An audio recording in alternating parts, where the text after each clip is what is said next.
Hi friends, welcome to Madhunavin vlog channel. இன்னைக்கு நம்ம இந்த வீடியோவில் என்ன பார்க்க போகிறோம் அப்படின்னு பார்த்தீங்கன்னா ஒரு ஸ்வீட் ரெசிபி தான் வந்து நான் உங்கள் கூட வந்து ஷேர் பண்ணிக்க போகிறேன். இது பார்த்தீங்கன்னா ஜவ்வரிசி கேரட் அதெல்லாம் வச்சு ஒரு சூப்பரான ஒரு பாயாசம் தான் வந்து நான் உங்கள் கூட வந்து ஷேர் பண்ண போகிறேன். இது வந்து ரொம்ப ஹெல்த்தியான ஒரு ரெசிபி அண்ட் டேஸ்ட்டும் வந்து சூப்பராக இருக்கும்.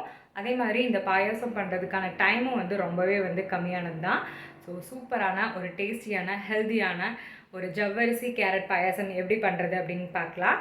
அதுக்கு முன்னாடி இதை வந்து ஃபர்ஸ்ட் டைம் நம்ம சேனலில் பார்க்குறீங்க அப்படின்னா வந்து மறக்காமல் சப்ஸ்கிரைப் பண்ணிக்கோங்க. பக்கத்தில் இருக்க பெல் ஐக்கானையும் கிளிக் பண்ணி ஆல் கொடுத்துக்கோங்க. அப்போ தான் வந்து நான் எப்போல்லாம் வந்து வீடியோஸ் அப்லோட் பண்ணாலும் உங்களுக்கு நோட்டிஃபிகேஷன் காமிக்கும். நீங்கள் என்னோடய வீடியோஸ் வந்து மிஸ் பண்ணாமல் பார்க்க முடியும். சரி, இப்போ வாங்க எப்படி பண்ணுறதுன்னு பார்க்கலாம்.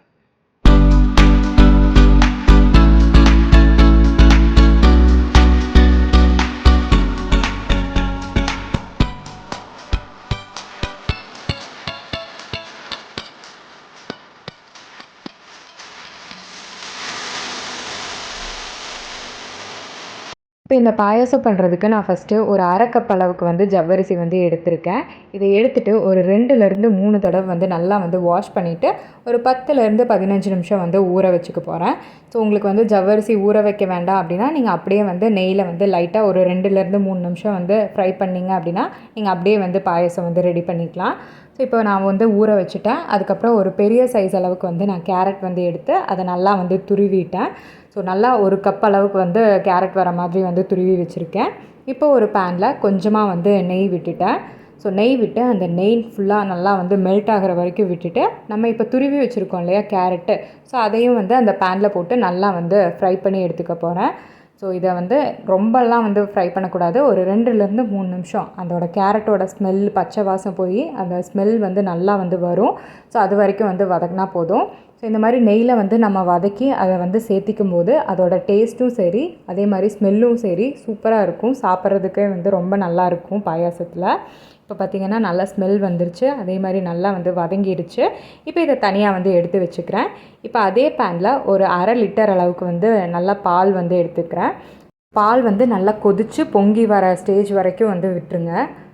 இப்போ பார்த்திங்கன்னா பால் வந்து நல்லா பொங்கி கொதித்து வந்துருச்சு. இப்போ இந்த டைமில் அந்த ஜவ்வரிசி நம்ம ஊற வச்சுருந்தது தண்ணி வடிச்சிட்டு ஜவ்வரிசி வந்து பால் கூட வந்து சேர்த்தி நல்லா வந்து கலரி விட்டுக்கோங்க.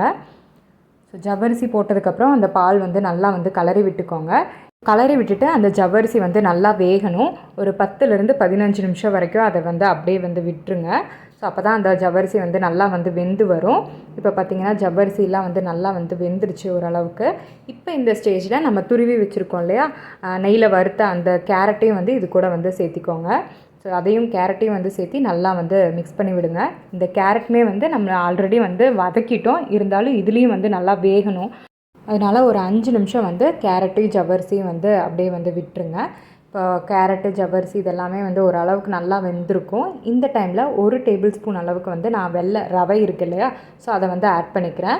ஸோ ரவையும் ஆட் பண்ணி நல்லா வந்து மிக்ஸ் பண்ணி விடுங்க. இந்த டைமில் ஸ்டவ் வந்து லோ ஃப்ளேம்லேயே இருக்கட்டும், இல்லைனா பால் வந்து ரொம்ப கெட்டியாயிரும். இப்போ இந்த டைமில் வந்து ஸ்மெல்லுக்காக நான் ஒரு 2 ஏலக்காய் வந்து தட்டி வந்து அது கூட வந்து சேர்த்திக்கிறேன். ஸோ நல்லா ஸ்மெல் வரதுக்காக நான் ஏலக்காய் வந்து தட்டி சேர்த்திக்கிறேன். நீங்கள் ஏலக்காய் தூள் இருந்துச்சுன்னா அதை கூட நீங்கள் வந்து யூஸ் பண்ணிக்கலாம். கடைசியாக ஒரு 5 நிமிஷம் வந்து இதை கொதிக்க வச்சுருங்க. அதுக்குள்ளே வந்து நம்ம இதுக்கு முந்திரி திராட்சை இதெல்லாம் வந்து வறுத்துக்கலாம். இப்போ ஒரு குட்டி பேனில் வந்து நான் நெய் விட்டு முந்திரி திராட்சை இதெல்லாத்தையும் வந்து நல்லா வந்து செவக்க வறுத்துக்க போகிறேன். ஸோ முந்திரி ஓரளவுக்கு நல்லா வந்து வறுத்துக்கணும். திராட்சை பார்த்திங்கன்னா நல்லா வந்து புஃப்னு புள்ளி வர அளவுக்கு நல்லா வந்து வறுத்து எடுத்து வச்சுக்கிறோம். பார்த்திங்கன்னா பாயாசம் வந்து நல்லா வந்து கொதிச்சிருச்சு. இப்போ இந்த டைமில் நான் நாட்டு சக்கரை வந்து ஒரு 4 டேபிள் ஸ்பூன் அளவுக்கு வந்து ஆட் பண்ணிக்கிறேன். நீங்கள் வேணுன்னா வெல்லத்தை வந்து கரைச்சும் சேர்த்திக்கலாம், இல்லைனா வந்து ஒயிட் சுகர் கூட நீங்கள் வந்து ஆட் பண்ணிக்கலாம்.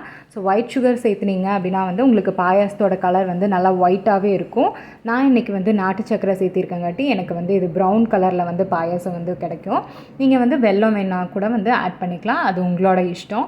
ஸோ இப்போ நான் வந்து நாட்டு சக்கரை வந்து 4 ஸ்பூன் வந்து சேர்த்திட்டு அதை நல்லா வந்து மிக்ஸ் பண்ணி வறுத்து வச்சுருக்கோம் இல்லையா முந்திரி திராட்சை, அதையும் வந்து அப்போவே வந்து நான் கூட சேர்த்திக்கிறேன்.